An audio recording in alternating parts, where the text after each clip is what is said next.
Bakit kailangan nating sambahin ang Panginoon? Una, sapagkat Siya ang ating buhay at hininga. Ang Diyos ang nagbibigay sa atin ng bawat tibok ng puso at bawat hininga.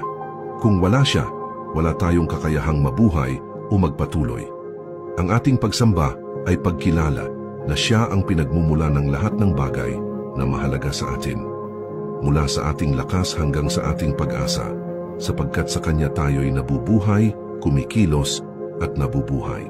Pangalawa, sapagkat Siya ay tapat at mabuti, ang Panginoon ay hindi nagbabago. Sa kabila ng ating pagkukulang, nananatili Siyang tapat at mapagmahal.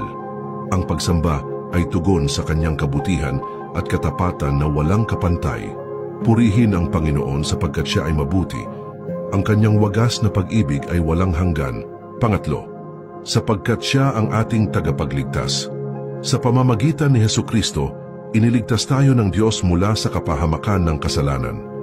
Ang kaligtasang ito ay hindi kayang ibigay ng mundo o ng tao, kundi mula lamang sa Panginoon. Kaya't ang pagsamba ay pagkilala sa dakilang handog ng Kanyang anak. Siya ang nagbigay ng Kanyang buhay upang tubusin tayo sa lahat ng kasamaan. Pang-apat, sapagkat Siya ang ating tagapangalaga. Ang Diyos ang nagbibigay ng lahat ng ating pangangailangan, pagkain, lakas, proteksyon at biyaya araw-araw.